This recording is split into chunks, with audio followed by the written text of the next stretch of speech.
Hello there, you beautiful people. My name is Willow, and welcome back to Supreme Commander Forged Alliance Forever for a 6v6 played on the oh-so-beautiful map, Adaptive Monument Valley. And let's go ahead and get into player introductions, but right before we do, I'd like to introduce my co-host for this cast, the beautiful basement dweller, Thurnis Haley.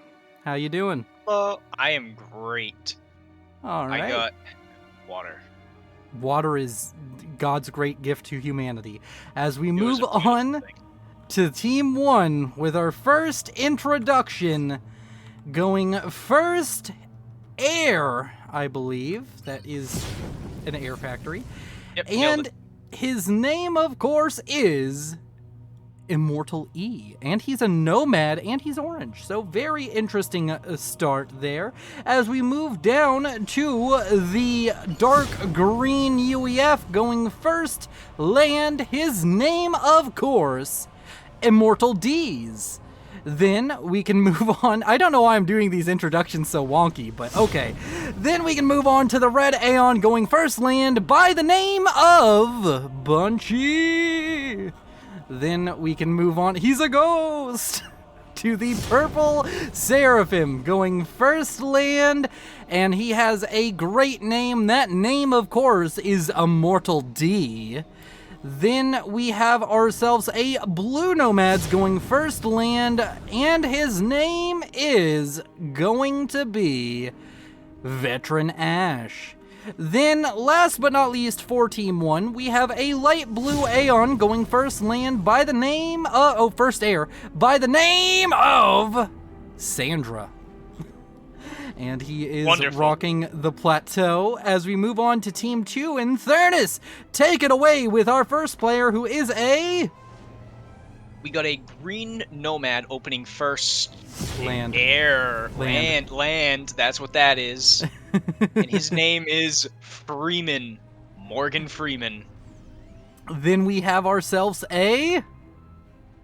Wonderful. Another nomad opening. Still can't tell what those Land. factories are. It's land. Land, thank you. As some... I hope that's gold. We're going to say gold. Brown. Elusive. Elusive. That's brown? Are you sure that's brown? That's brown. I'm colorblind. Oh, no. I get yelled at for these colors more than anybody else who casts. As we move no. on to the... Third and final nomad of Team 2. Wechther?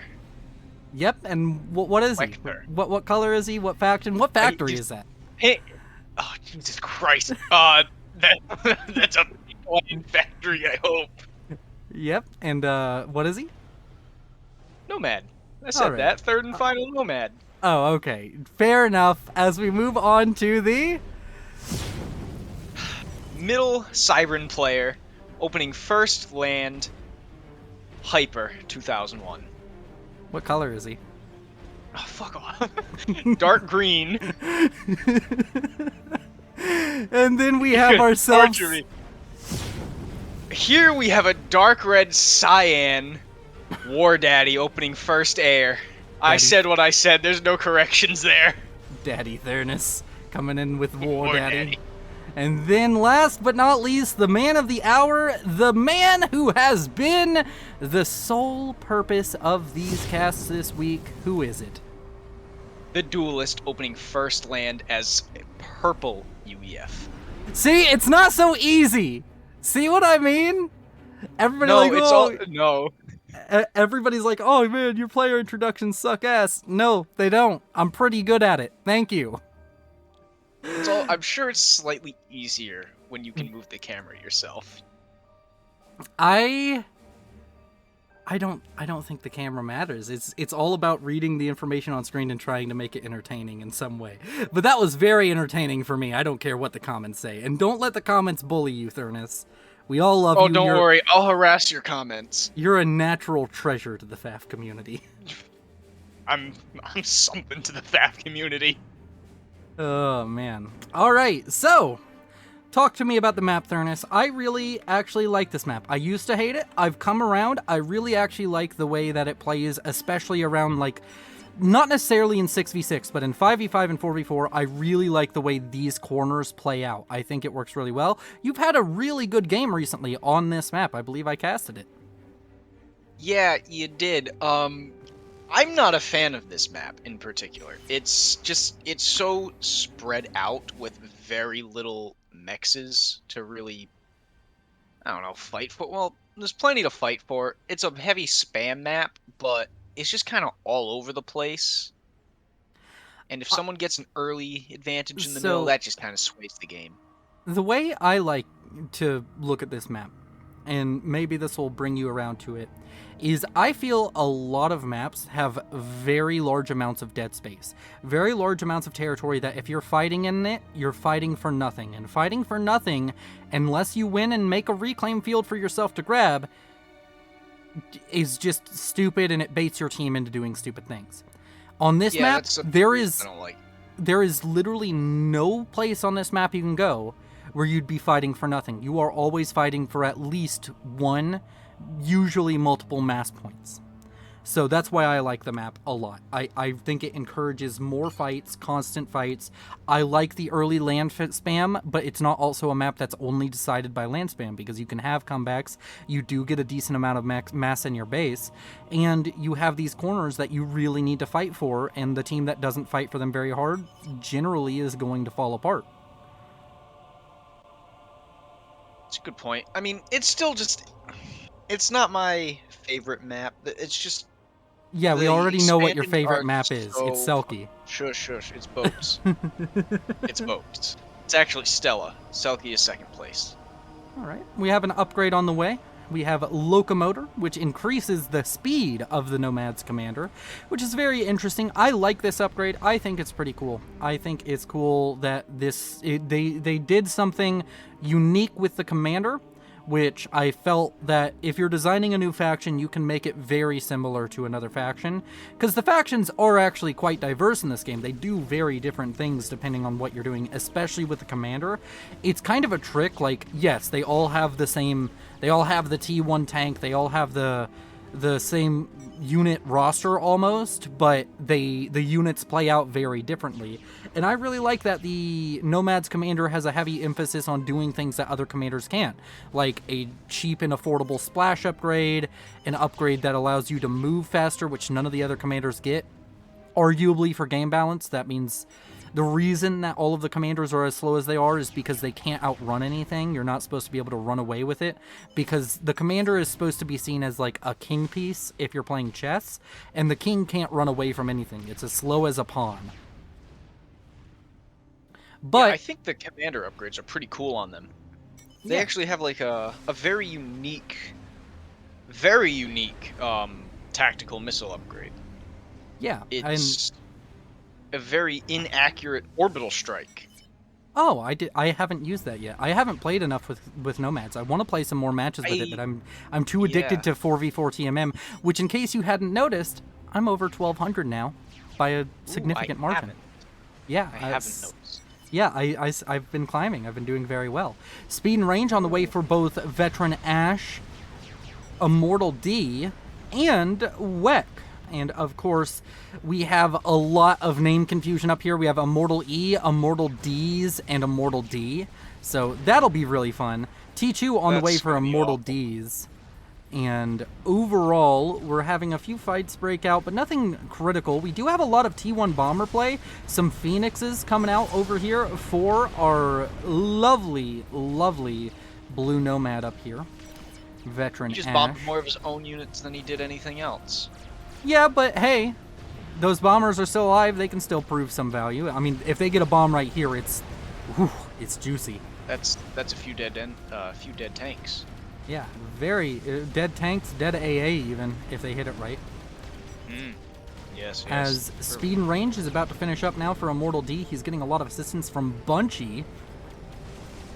He's had to pause that, unfortunately. Second gun on the way for Weck. He's going for Locomotor. First gun upgrade, which is basically your equivalent to speed and range. I think it might be damage and range. It might have actually, so that gun upgrade, the first one, increases the range, adds 50 damage, and adds splash. Okay. The second gun upgrade just adds an extra 150 damage. So it is 300 damage, range, and splash. So he's a very fast comm that has a lot of damage. He wants to get out on the map and use this early. Yes. You can see he has sacrificed a ton of unit production. He is out of the land spammers on the map, he has the least land spam. So he wants to get out on the map, really make value of this, and really start focusing, I would say, more on killing units than dealing damage to an ACU. Right now is the time where you put on unit priority and you skirt that max range.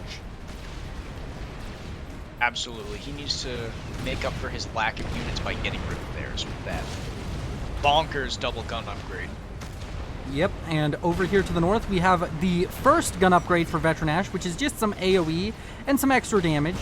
And of course, Duelist got T2 finished up here, so he could start spamming out some T1 PD if he is feeling particularly desperate, but I think he's just going to walk away from this. He's a very level-headed and calm player. He doesn't make rash decisions. He doesn't overcommit to things. He's just a very balanced and calm player in general. I think that's what we can say about the Duelist.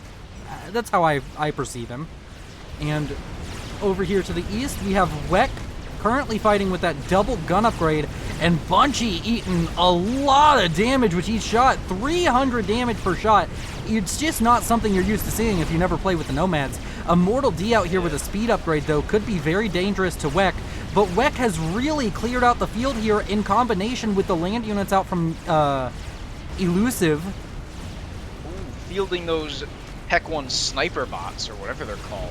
The Tank Destroyer, the Marksman. Wow, Immortal D, he's already down to half health because of that. Yeah, those 300 alpha damage, it's as much as damage as his comm is doing to enemy comms right now. It's a very dangerous early kind of cheese tactic, as over here to the northwest, Immortal E with his Nomad's commander may just be going down here in the early game. A bunch of hunters being used beautifully to block his pathing, and he just doesn't have overcharge. He may have the locomotor, but it doesn't matter. He's slower than a hunter. And now with all of these little laser shots coming in, it's looking like we might have our first ejection here sub 10 minutes with Sky Slammers, Mantis, and Hunters. Oh my! And he's not gonna die, is he? I'm gonna be proven wrong. No, it looks like he's made it out. It was very dicey. There was a chance he died. There was, but he made it out of the command. He managed to get out his own T1 gunship. The only other faction now to have a T1 gunship is Immortal E's Nomads faction. And it is gonna be able to suit here and shit out, is what I was gonna say. Sit here and shoot out some of those nice little, almost rocket-like projectiles. Very much so like a Gatling gun of rockets. And as the dust settles, we have nobody getting ejected. Very key to note, it is share until death. Most lobbies that the Duelists are in are going to be that way. And of course, on top of it being share until death, we have a bit of a imbalance in the overall state of the game. On this northern side, we have Sandra, who we haven't really talked about too much, has really gone hard. He's gotten a lot of eco built up over here, or she, and has managed to set up themselves in a really decent position with some protection coming out from Veteran Ash. Always use protection, and a dark blue Nomad is your best brand for protection. And curiously, Veteran Ash has opted for something very spicy. He's removed Locomotor in favor of getting T2. Did he ever have it? He did have it. It was the first upgrade he got, I believe. Huh. I thought that was Weck. Oh well. Proves how much I remember. Yep. As Speaking of which, Weck has completely gotten rid of the mid armies by just his commander. Yeah, it's 45 kills and 2,000 mass killed. That's huge. And then over here to the west, we have a bit of a fight breaking out, but the tank destroyers, those marksmen, really doing their toll. Most of the damage, most of that 2,000 HP was just a couple of marksmen firing into him freely. Yeah, there's such a. It seems like there's such a strong unit. Yeah, I think that their biggest weakness is they don't have a lot of HP, less HP than a Aurora, and they are very slow. They feel like they might even be, like, look how slow that is. That's slower than even Aurora. They're not a mobile or tanky force. No, but they don't have to be if they one-shot everything coming at them. True that, as incoming bombers take out a few strikers. They pay a lot for that alpha damage and that range with being unable to do anything, and they also have a very slow firing cycle. So, gotta be careful. Ghetto in the south. T2 Ghetto in the south. Over here to the east, it gets dropped, and now we get to see these grasshoppers, which are their light assault bot, but they're actually a light assault vehicle. They're a little hover tank that just fires out a lot, but unfortunately you can see their drawback. All of these units firing into this, yeah, they don't do much damage. I guess that's the drawback for both being hover also. Being hover, being fast, and being able to fire in a transport. Yeah, the drawback is you do almost as little damage as a Selene. Very little damage. It always hurts when I bring up the Selene, because you're like, damn, they'd be so much better if their T1 Scout wasn't trash. If it wasn't mixed with a lab. I don't play the Seraphim enough. It's okay. Oh, you don't play the Seraphim? But, yeah. But you still sing for them? I enjoy the Seraphim. Why do you enjoy the Seraphim? I don't play them. Because I think they look cool as fuck. Every time I bring them up, you trash on their units, by the way. I brought up their navy, and they were like, yeah, the Yathsau sucks, and their destroyer is okay against, like, I like the way they look. Land. There's a reason why I'm a Cybran main. Is it just the looks that made you choose Cybran? Oh, no. The thing that made me choose Cybran is it's simple, and I like stealth. I like mobile stealth. Sounds fair enough. As now we have ourselves War Daddy walking out. He's going to be able to get some damage down onto that Brute. Speaking of the Brute, T2 land achieved for a Veteran Ash. Over here in the center, we have a Mortal D possibly going down to that Guncom out of Weck. And if he goes down, Weck just gets to continue to pressure, because his comm is still relatively healthy, and a Mortal D is going to lose all these units. And yeah, Weck can still play aggressive here as long as he doesn't get within range of these PD. He is more than happy to take that little trade there. And with that, a Mortal D's base is going to go down. Always beautiful to see a Seraphim base go up in smoke in 3, 2, but it looks 1. so pretty. No, it looks so ugly. No, it looks dope. Listen, I'd like the Seraphim more if they didn't go for the chrome. What's wrong with the chrome? I don't like the chrome, man. It's not my aesthetic. I'm more Aeon isn't my aesthetic either. Aeon isn't my aesthetic either, I'll be honest with you. I do like the way they look, but I'm more of like an industrial and like kind of dirtle. I like circles. I just like when things look dirtier. So like if they were like this, but like closer to like UEF, if I can show a UEF. Is there a UEF? Like, you see how, like, the UEF, it's, like, dirty, it's, like, a little bit scuffed up. I'd love that on the Aeon. But my favorite aesthetic faction is by far Cybran. I love the way the Cybran look. I like the way the Cybran look, too. UEF for me. I used to be a goth. If I don't like how the Cybran look, then there's something wrong with me. Because, yeah, like, no, believe they're it or just not, the it's edgy definitely faction. not the looks that sold the Cybran on for me. Definitely not the looks. Immortal D's. Another thing that sold Aeon to me, though, is Commander Ryza. She's my favorite character in the entire campaign. Okay, yeah, I like Commander Dostia, so. Yeah, Commander Ryza's better because she didn't fucking die. Wow, you had to do that! See, that was uncalled for. Here's the difference between an Aeon and a Cybran. Aeons finish the job. Cybrans have to fail halfway through it.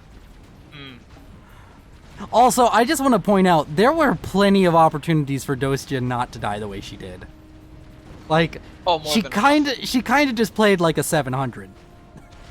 Oh yeah, she totally could have afforded teleporter. Or, you know, just dealt with what was happening. Yeah, that would have been a good idea too. She had enough eco, I think, to just address the problem that she was presented with. Nah, she gave me a reclaim field. It's fine. Everything's fine. Well, technically, the funniest thing is you can legitimately like build enough strat bombers to save her, and she still just blows up. She control Ks. You can save Dosia, and she will control K. That's great. So she is just goth or emo, whatever it is. Are you saying that all goths and emos are suicidal? I mean, they're that's not. what they build their culture around. No. No, God. Oh. I have to educate you after this. No, let's not. It's fine. I like my belief. Funnier. If they were suicidal, there wouldn't be that many of them, would there? I'm Like, gonna be honest, I've seen maybe 2 in person. You live in a very tame lifestyle. I mean, Alright. sure. So let's No, talk those about the game. kennels- Yeah, those are kennels. Ah. Well, this better be an epic fire base. So you know what? I wanna call you out on your hypocrisy here. If these were hives, you wouldn't be nearly as upset about it. No, I'd still be just as upset. Because at least Oh. the kennels can reclaim. The hives can reclaim too Well, if they attack your fire They base. can, but the kennels can go a lot farther away. Okay. I think that if you get 1 or 2 hives or kennels in a fire base, it's fine, especially if you throw a factory down. I guess if he doesn't have any build power with him, it's fine. He doesn't. But I He's just- just the I calm just- with. I just He's don't just the like it. calm. But also, Yeah. this fire base, we do have to point out, as far as fire bases go, this one's pretty sexy looking. He did make it organized. I wish those TMDs were in the shields, but I wish these 3 triads weren't misaligned. why'd you point that out? Why'd you do that? I Yeah. was never gonna notice. They're offset. Also, You son of a bitch. I personally think it looks better when you put the PD on the circle of the shield, like right up at the edge. Not only is it technically like more practical, it just looks better. Because like in reality, you'd place them right up next to that shield, so there's no way for something to get right inside your shield and still shoot them. Realisticness looks good. Wow. Duelist is fire basing on this side. Not as sexy, but probably a little bit more practical. Like mass invested to territory protected is much Wait, better. Those buzz kills just missed. Yeah, they do that. I didn't know buzz kills missed. You remember that replay where I lost 5 fat boys to Billy Nuke? Buzz Yeah. kills missed in that replay a lot. That's when I learned it. Oh. Yeah, they miss a lot. You can build a line of them, and more often, it's way more often you would think they miss. They're still missing. I think it might also be something in particular with these that are messing with them. Those have an incredibly high fire. And then, yeah, they go very high, level off, and dip straight down. I think that's messing with it.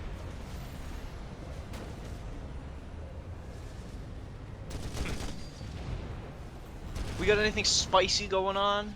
20 minutes? Yeah, we haven't really been talking about the game. We've just been shooting the shit. But over here in the middle, we do have something spicy. A large attack coming out from our resident brown nomads, which is really strange. He's attacking the northern side of the map.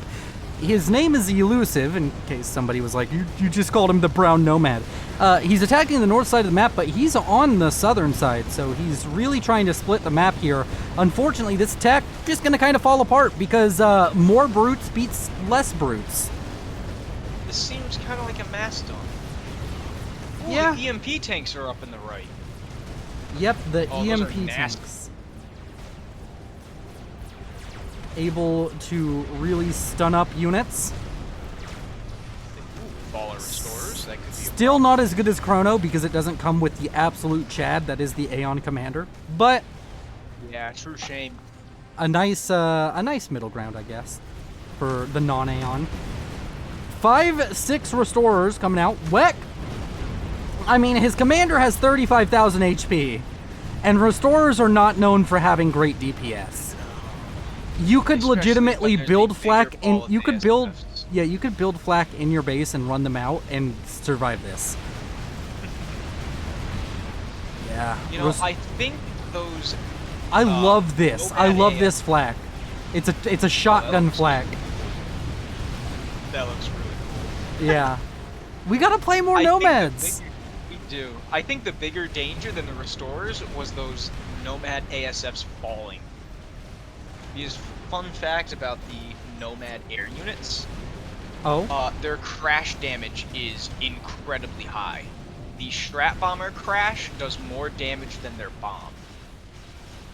I've always, that's something I never really understood, is like crash damage seems really inconsistent. And it's inconsistent for a good reason, it's for game balance. But in reality, a plane getting shot down and hitting a building is an incredibly high, like, kinetic energy event. I don't... That building just would not have a fun time. Yeah, I mean, I'm saying, like, all of the buildings in FAF are made out of bullshitium as far as their durability. Yep. But even still, bullshitium it has to have a limit if things are blowing up so easily.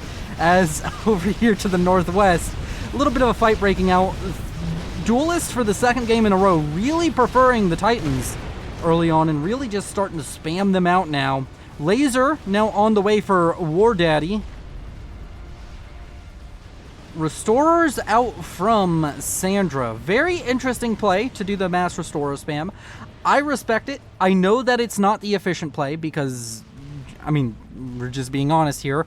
Restorers mass for mass will lose you the game in air. Yep, 100%. But he is sitting on such a massive economy. Like, he has the highest economy in the game, and it's not close. He's much higher than the opposing air player. He should just be able to build more restorers than the enemy can build ASF, if he really focuses on it. He's not that much ahead of his mirror. His mirror is 30 mass a second behind him still. A little bit behind. And his mirror doesn't really have a great air force either, if we're being honest. Like, he has T3 air, but where are the units? Nowhere. Wait. Peculiar. What? There's no air. Yeah. And you have your little transport boy up here. I gotta be honest, that thing annoys me just because it's just a block on the screen. It's just a rectangle. Let's see how. There. See, look. This was reasonable. Why is there an SMD? I thought you were gonna say, why are there so many TAC missile launchers? I'm like, because he's gonna snipe this dude. No, I could take a guess for the tactical missile launcher, but there's just not enough there to warrant an SMD. I mean, there's not even a nuke, so. Yeah, no, this. Also, the issue is, like, unless the nuke launcher is built here, that's completely useless. Like, what's the range on that SMD? I think that's just so his commander doesn't get hit. Ooh, T3 artillery makes its way If up. it's built in, like, the center of the base, it could stop something going there. Over here to the northeast, Weck still pushing forward. 38,000 HP on the commander. My one gripe with the Nomads is I really hate their veterancy icon. Oh. Yeah. Why is it different? I mean, they're all different from each other. But that one just looks... Ugh, I don't like it. Oh, they're different? I only play Cybern. Yeah, so Cybern... What's the Cybern one look like? I don't know, I have no idea.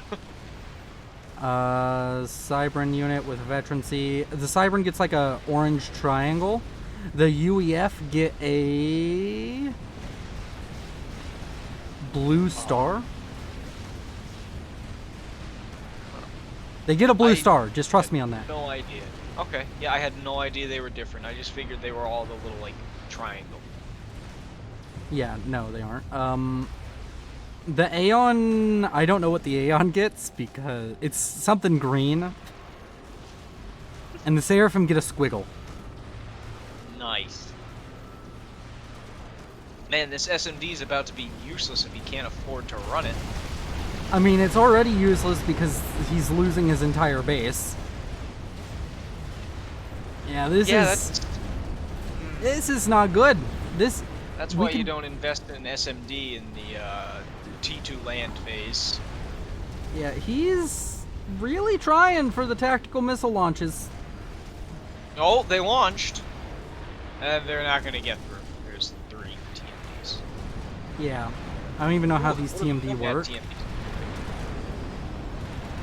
They don't even have like a yellow dot. I hate that. They don't have a tracking dot. Okay, there's more firing. What do they look like? Are they Gatling guns? I guess. They don't get a yellow dot. You don't see a projectile. It's like a hit scan weapon. Yeah, they fire and it just immediately, there's an explosion in the air. They're teleporting the bullets. Wonderful. It's amazing. Over here to the northeast, we have a large engagement between some Titans and some Rhinos. Well, the Rhinos are gonna win because there's just a lot of fucking Rhinos. Yeah, Rhinos. And Weck is showing up with a 5-vet comm with 41,000 HP. Oh, that's a lot of health. That is a dangerous commander. And if it gets out of combat and stops moving, it can almost fully repair in a few seconds.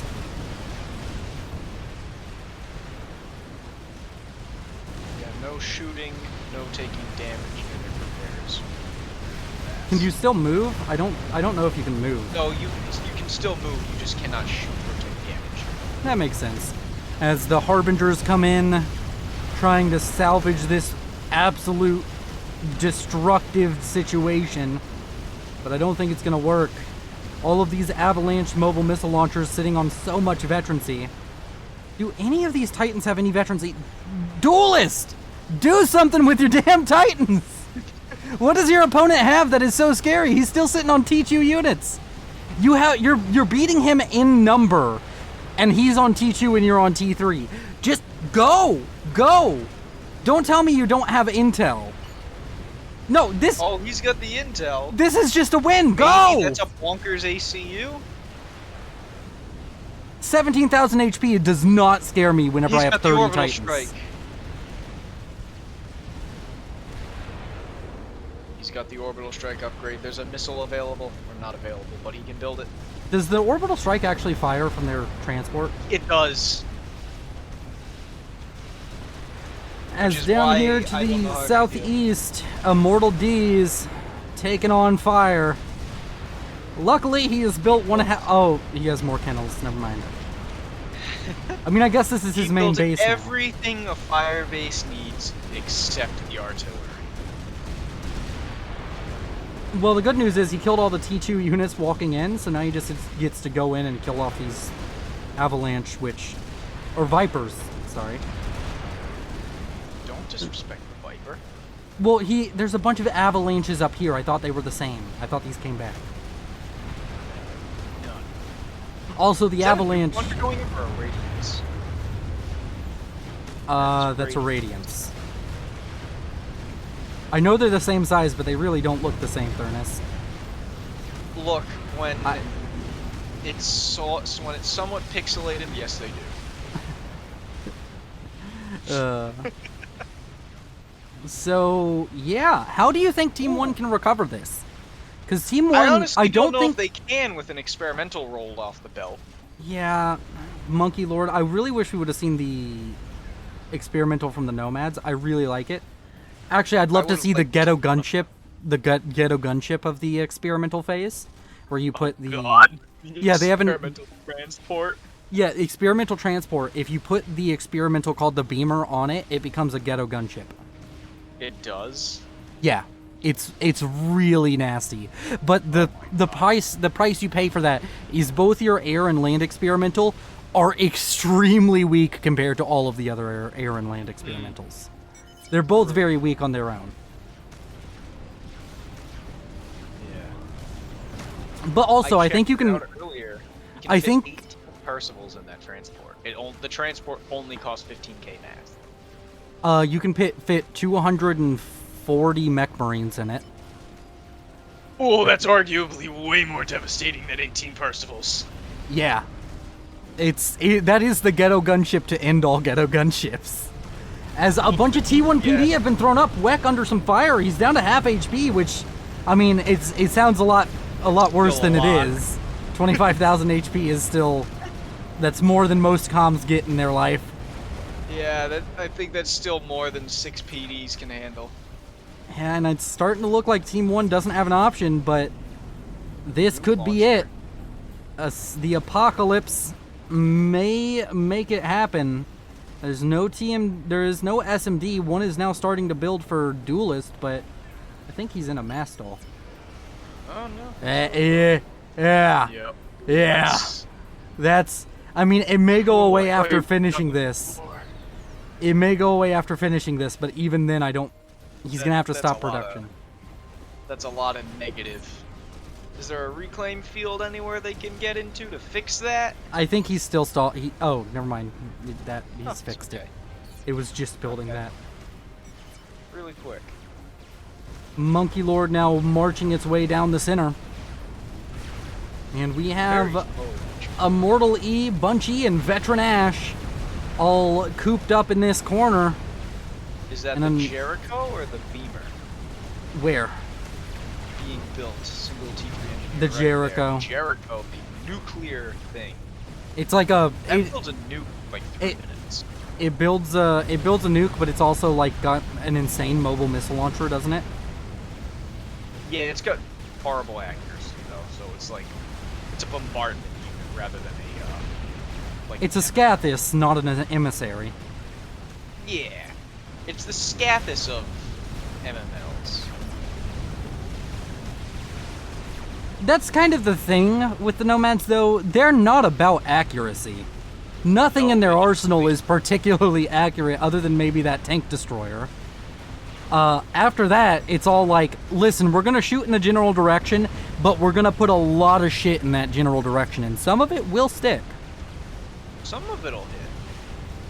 As the Monkey Lord encroaches, the lives of Veteran Ash and Bunchy are looking shorter and shorter.